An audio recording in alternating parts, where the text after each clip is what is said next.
Lights, camera, action. There we go. Welcome back. It's another edition of Willard's Wisdoms. It is brought to you by Larry's Lakeside Auto Repair. Call 573-302-1810.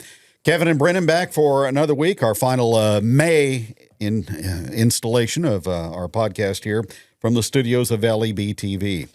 Well, you were on the road quite a bit last weekend. That's kind of the life of a racer, isn't it? I listened to Dirt Tracker's show this morning, and I was driving. Imagine that driving. And I think they said Brandon Shepherd's got the highest sprint car racer of the year, has 28 races in for the year. Brandon Shepherd's got 49. I think him and Turbo are tied at 49. I'm like, I wonder how many we got. And I went back and looked, and we're at 27. Oh. So I'm like, we've got quite a few in. So we got one less than the highest sprint car racer. So we've raced a lot. Didn't realize it's that much, but at times it seems like it. It's part of it. And the only way you're gonna get better is to race. So a lot of windshield time. Yeah, that part sucks, but it is what it is. We had a 4-day swing, but technically 5. We went and tested it at Midway Friday night or Wednesday night, which was a good test. We had some electrical issues and trying to figure some stuff out with our motor, and I got it fixed and had a good test and learned a little bit. We tried a couple things that we were iffy on, but Clint had the track great, and I want to thank them. Like, they did a good job and of getting the track ready for there's just a couple of us testing, but it was wide. It was, you could drive hard. You could learn. We learned something, and it would be great to see a super late model race there, and hopefully Clint's able to make that happen. We'd like to be there to support it, and be cool to race in town. So unfortunately, they've had a lot of track preparation time this spring. My gosh, they've had a lot of rain, and that's a lot of racetracks have had that. And so we went there Wednesday. Went to the Show Me 100 at Wheatland Thursday night. Had an abysmal night. Qualified bad, and once we got buried in qualifying, kind of knew where you were going to be. It set the tone. So we tried a couple things to see if it worked, and if it would have worked, we'd have done great. And if it didn't, we just were where we were. But it was good to see everybody there, and I want to give Danny Lorton and Casey Schumann and everybody at Lucas Oil Speedway needs an attaboy. I don't know how much rain they got, but I was watching it on my radar in the middle of Illinois, and it was a lot. They raced all 3 nights. The track, any other racetrack gets that amount of rain, it's usually rough, and it wasn't. Like, it was smooth, good racetrack all 3 nights. I watched highlights and in and out of. Tony had it on his pit box so we could watch it, and I had it on in my trailer. And we'd be in and out of the trailer getting ready for our feature Saturday night and watch some of the feature, and it was a great race. So they did an unbelievable job of getting that racetrack ready, having a good racetrack. And the other thing is like, they take a lot of crap, and everybody wants to be armchair promoter, right? And it was $10,000 to win each night and $75,000. They added a lot of money to their purse this year, and the crowd, a lot of the crowd I think was scared off from rain, and the forecast, hurt their back gate crowd. And the grandstands were sold out, and it looked great. But they did a great job of making a good racetrack, and honestly, probably the best racetrack they've ever had with torrential rain. So that's a big shout out to them. And so it was fun to go there Thursday night. We ran like crap. Went to Tri-City Speedway in Granite City, Illinois Friday night.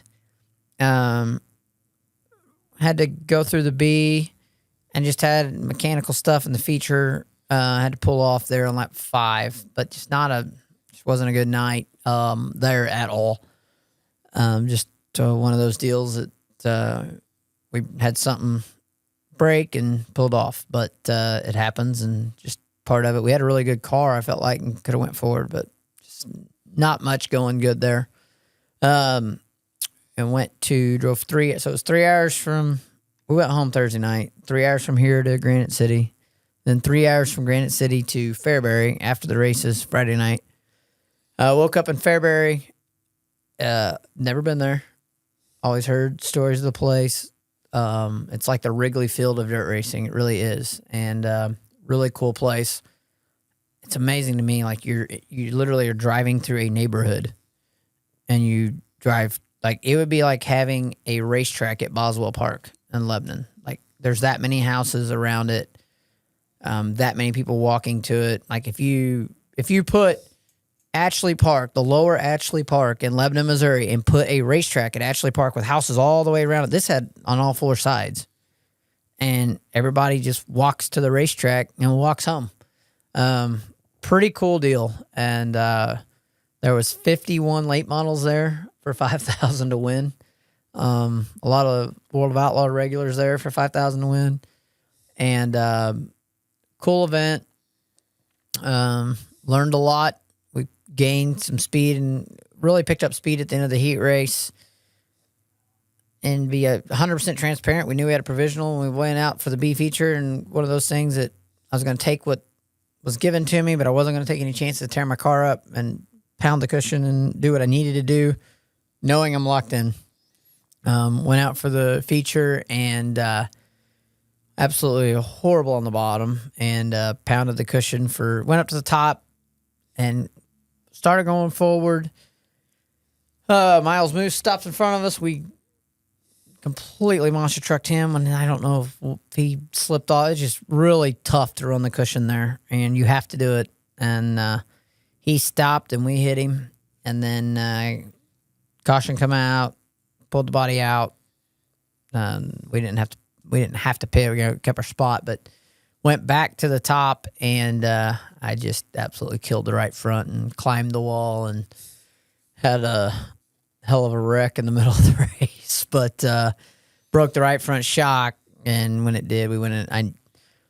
Thankfully, I was smart enough after I climbed the wall. I'm like, I'm gonna get a minute to take a breath here for the next corner, and just in case something's tore up, I'm gonna go to the bottom. That way, if I got a little bit of room to regroup, and figured out. I was like, we broke something for sure, so we pulled the infield there. That ended our night, but went to Spoon River. And started 24th in the feature there and drove up to 14th or 22nd, sorry, and drove up to 14th. So I had a good car there Sunday night, and cool racetrack. It's like a big Springfield, and good crowds every night, and a lot of people at the racetrack, and just really good racing all weekend long. So very, very long weekend. When I got home at 4:00. Monday morning, so I was it was a long Monday for sure, but we're all rested up and good ready time for Memorial Day, wasn't it? Yes, it was, and we're all rested up and ready to go to where we go. We go to LaSalle Friday night. 2-night Mars schedule there. Yeah, so cool race, $5,000 to win, double features, $5,000 to win each one Friday night, and then Saturday night is $25,000 to win. So for a regional race, it's big. All the national guys are going to be there because they're off, or a lot of them will be there. So it'll be like the Bobby Pierce Invitational, like every other race has been that Bobby's been at this year. But it's Bobby's good, and it was funny. I know he was very frustrated Thursday night at how his race car was at Lucas, and then by Saturday he kicked everybody's butt. So he'll be his misfortune opened the door for Hudson O'Neill, didn't it? Yeah, and Bobby didn't. Huddy had a lot of work there. Bobby hadn't been there in like 3 or 4 years, so he went back to Wheatland. Didn't have a notebook. Probably not even sure he'd actually ran a Longhorn at that racetrack. But Wheatland's different. They changed the dirt a couple years ago, and it's its own animal. And it's like you're either and like we are the. I think we are like the poster child of that place. I'm either really, really good, and I'll time in the top 5, or I'm absolutely abysmal. And there is no in between. Like, I don't think I've ever been there and just timed in 10th. Like, we're in the top 5 or we're 20th. Like, there's no in between. And it's like, I don't know why or what, but, it's, we got a lot to learn still. And, but that track's very, very tough to get the handle on. But then you look like where Hudson O'Neill is, they've got something figured out. And they don't have it just figured out. Wheatland, they're really good right now, and whatever Jason Durham brought to that team, it's really lit a fire. And they're, They were 8th or 9th in Lucas Oil points when Durham joined them, and now they're in the playoffs and in 4th in the final playoff spot there. So that's made a huge difference for them. So it just takes time, and it takes the right crew chief and the right driver combination and figuring that out. And your shock and spring combos have got to be right. Just so much has to play into your hands. And right now, we got a new right rear tire. Everybody's trying to figure that out. And it's amazing. A lot of people still are running the old tire. And my mindset is you have to run this new, you're going to have to run this new tire by the end of the year. At some point, they're obviously going to quit making the old tire. So you're going to have to adapt. So you might as well figure it out now, because you don't want to figure something out on a tire that they don't make anymore and then have to make something happen. So it's been a learning curve, and it's also been tough. We went to 2 racetracks last weekend I've never seen before. We're going to go to another one this weekend I've never seen before. And that makes it harder to do for sure. You go race Shannon Babb and Jason Fager are good no matter where they go, and you give them 20 years of experience on the same racetrack that you've never seen, and you're kind of asking for it. So it's challenging right now, but that's what we signed up for and why we're doing what we're doing. Interesting note, back to Fairbury. Obviously, from what you indicate, the residents around the racetrack have been inclusive of the racetrack to be in the neighborhood, unlike some other places around here that we know of. Yeah, it's incredible. Like, the town supports it. The American Legion used to own, it's called Fairbury American Legion Speedway. Like, the American Legion used to own the racetrack. And I think there's a joint venture now with other people investing in it and owning it now. When they have the Prairie Dirt Classic in August, there's a golf course on the back side of the racetrack. Like, on the pit area touches a golf course. And I know it's like 4 days of just, they say you cannot get a parking spot and there's no seats. And I don't know how many people at the races Saturday night, but there was a ton of people there.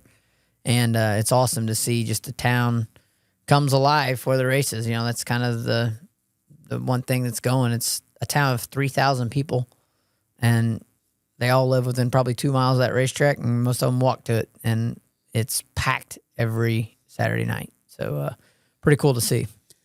You had a chance to visit much with our buddy Jimmy Van Zandt. He's a dirt track racer right now. Yeah, we saw him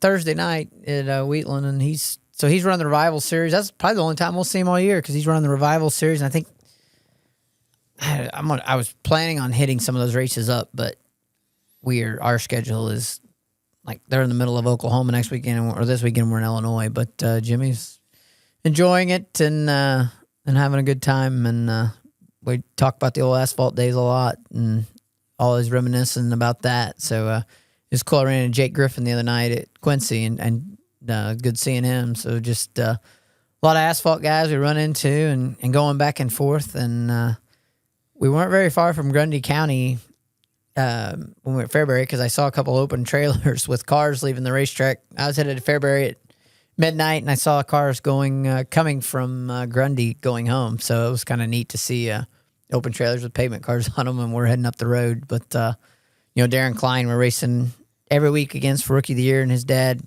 Don used to come down here and race weekly at I-44. So pretty cool to see. What have you figured out about the car this week after the mishap in Illinois?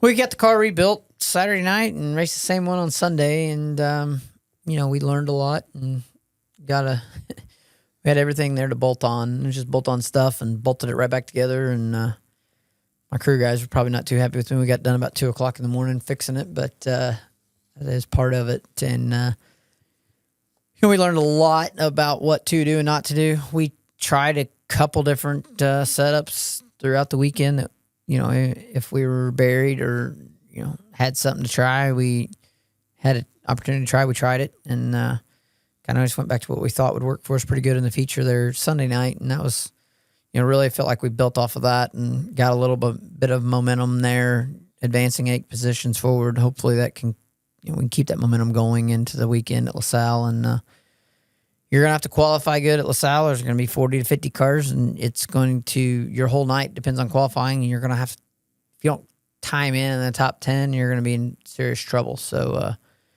we know that. We're going to put our best engine and car package together, and probably pull out the black-bodied car for one more night on it before we change it over to a white body, and we'll take that car that we ran most of the year as our primary car out is the plan this weekend. So I really like the car that we had in Illinois, and I think there's something to build on that one, but we're going to go with what we know this weekend and see what happens.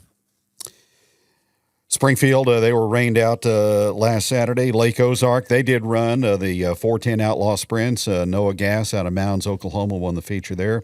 I-44 back in action this week with the out-of-school bash. Steve Holt Memorial coming up on the 14th of June, and then the Salute to 75 on the 28th. They've got a big month coming up, and really big month, so it'll be exciting to see that. And man, I'd love to run the Steve Holt Memorial. It'd be kind of cool. And the Salute. Those are two big races, the Steve Holt Memorial and the Salute to 75 back-to-back. So those guys have got they've got a lot coming up there, and a lot of 3 big nights, of racing there. So it'd be cool to see, and we'll probably be hanging out and watching at least one of the 2 nights for sure as a fan. Every other week, scheduled now to I-44, so that's conducive to everybody as summertime arrives, school's out, and people want to go do stuff. Yeah, and that'll help. As a racer, you want to get into a routine, and I think the more you can have a routine and get into the flow of things, I don't care if it's dirt or asphalt, it really helps. So, there's a reason Brandon Shepard and Tyler ran 49 nights this year so far. You're trying to get into a rhythm, and so it's kind of the same with us. Like, we've got into a rhythm here. We're on the last weekend of a 5-week straight. I think we're 5 or 6 week straight stretch here. So we will have. I think we have 3 weeks off or something like that. After that, Mars has 6 weeks off, but we're going to take 2 or 3 weeks after this weekend and regroup, restock our hauler, clean the hauler out. Get our spare parts organized, and just kind of get everything put back together and get ready for the second half of the season. So I didn't realize we'd ran 27 races till this morning, but get ready. Get ready for the second half of the year. From June to through the end of October, and then probably maybe hit the dome up. We'll see about that in December. Pop into a comp cam race at some point in time, do you think, maybe? We're for sure going to go to the Summer Nationals race at Springfield on, that's June 25th. That's Tuesday night. So we'll be probably heavily talking about that in the coming weeks. And then the Diamond Nationals is in July. It's a 2-day show this year, like the 11th and 12th, or 12th and 13th. And we're going to hit that up. And then we go back on the road, Mars racing the next weekend. So it's kind of our plan is to regroup, and heck, maybe we'll find a pavement ride or something for I-44. We'll have some time here, but just trying to get everything set and regroup and set back in stone, and then see what happens. NASCAR, Ross Chastain, he's the man this week. Last to first on Sunday night. That was impressive, wasn't it? Very impressive, and the best race of the year. Charlotte's went from a undesirable racetrack to a really good race, and maybe the best race on the schedule, and pretty cool to see that. And they had a great broadcast, hour and a half post-race show on Prime. That's cool. I think it's good. It's so hard to understand the TV dynamics, like NASCAR is now streaming just like our races are right now, and a big audience watching that. And now you find out that more people have Prime in their homes to watch than Fox Sports 1, which to us old-timers is kind of mind-boggling. But it's kind of like Braden was in here last week. He kind of opened the eyes to YouTube and streaming, and that's, you want the younger generation, that's what's going to get it. And so I think NASCAR is taking a huge step forward, being on Prime, having that happen, and a big shout out to the racetracks and the partners for letting it happen, because I know there's probably a lot of reluctant people. They're spending $20-30 million per car, and you're going to a big sponsor and wanting them to, not have their on big network TV, be on Prime. Well, how's that working out? And NFL, everybody follows the NFL's model. Right. And I think it's going to be an interesting change. Dale Jr. being in the booth definitely helps it too. Oh, he's awesome for sure. And back on Prime this weekend at Nashville. Cool racetrack there too. Concrete, and used to be a terrible racetrack, and the new kart race is pretty good. So it'd be fun to watch that. And our races will be good to watch. So there's Friday night is kind of a weird format. They stop the race at lap 25 and do a full invert of the top 10, as long as the top 10 are on their lead lap. Refuel, restack, repack, and go another 25 laps for another $5,000. So if you can make that feature, you're just double pay. And kind of a form of stage racing. Kind of, I guess, but it's 2 full payouts. And then Saturday night's $25,000 to win and $1,200 to start. So big thanks to the Izzo family and everybody at LaSalle. Like, this is badass. We're running for $1,800 start money for the weekend if you can make both nights. So that's good. That's what it takes for these teams to go up. Teams like ours to go up and down the road. We need, everybody in the field needs good payouts like that. So, if you can have a $2,000 weekend, it helps offset a lot of your costs. And that's basically what you need to, you need to bring in at least $2,000 to even think about leaving, pay your diesel fuel bills. So it just takes a lot of that to work. And it's also a big risk on the racetracks side. So it takes everybody working together. It takes partners like Flo, bringing eyeballs to the sport. And the more people watching the races in person, butts in the seats is what gets it. That's why there's so many racetracks in Illinois. And I gave Fager some crap. I was like, how many racetracks you got? And he's got 12 racetracks right now within 2 hours of Bloomington, Illinois. Goodness. And they all run late models pretty consistent basis. So, and of those 12, 8 of them are really, really good racetracks. So he's got a lot of racetracks to pick and choose from there. So it's interesting to see the dynamic of that. We're blessed to have 8 racetracks about 2 hours from here. They're not running late models though. You're running mods. So it's kind of the same thing. If you want to learn to run late models and be a good late model racer, go to Illinois and see what happens. So we're in B-mod country. That's no doubt about that. And the best B-mod racers in the United States are here, and best, regional dirt late model racers are in Illinois. So kind of go up there and see what happens. Well, let's knock on the chairs for good weather in the Ozarks this weekend and also in Illinois. Have a good trip north, and we'll talk to you again next week. See you next week. That's Brennan. I'm Kevin. Our show today brought to you by Larry's Lakeside Auto Repair. Call 573-302-1810 from the studios of LEB TV. We'll be back with another edition next week.